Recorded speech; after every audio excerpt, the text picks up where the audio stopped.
You know the shift. First, their voice fills the room. It is loud, sharp, and agitated. It is not a conversation. It is a correction. They are talking at you, calling it teaching, or claiming they are simply frustrated. The person on the receiving end stops learning immediately. Their shoulders lower. Their eyes drop.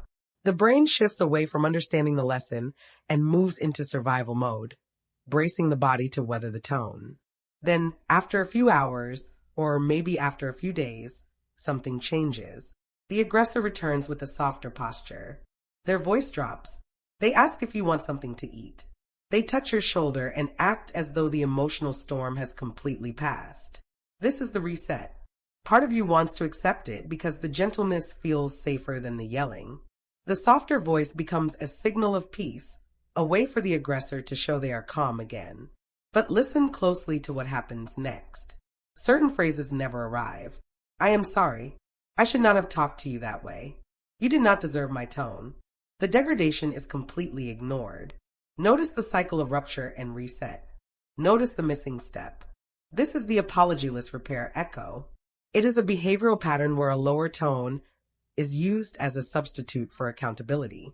Calm after harm is not repair. The person causing the rupture can genuinely love you. They can even feel a deep sense of guilt afterward. But love and good intentions do not erase the lasting impact of a degrading tone. If the harm is never clearly named, the injured person is left carrying the damage alone. To understand where this pattern begins, picture an 8-year-old child sitting at a kitchen table. There is a math worksheet in front of them, and an adult is sitting nearby trying to supervise the homework. The child gets a question wrong. The adult sighs. That sigh becomes irritation, and the irritation becomes a raised voice.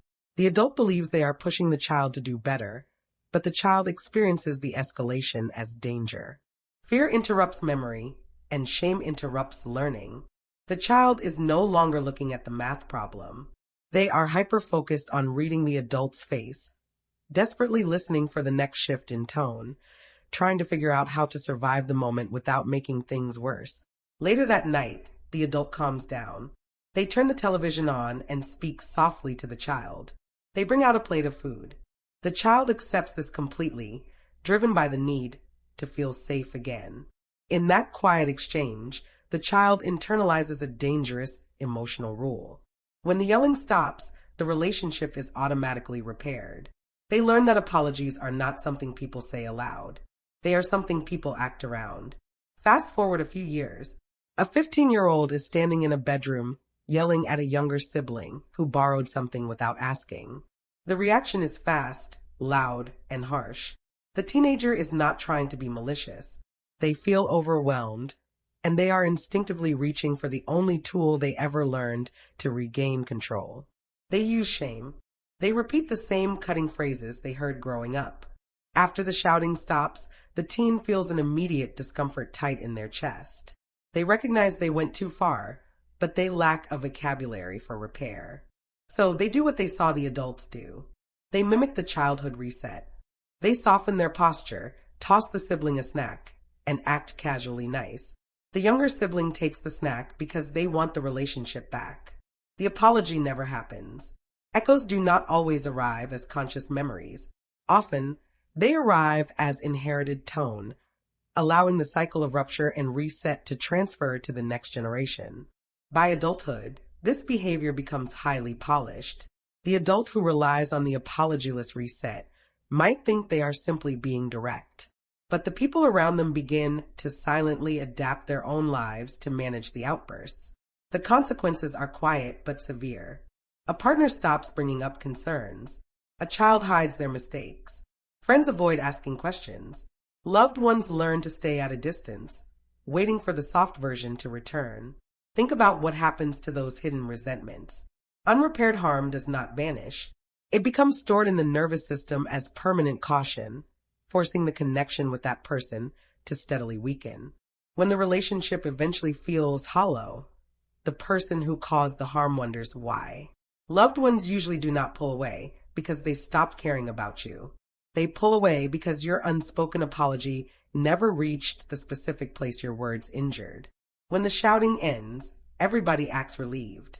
But feeling relief that the emotional storm has stopped is not the same thing as taking responsibility for creating the storm.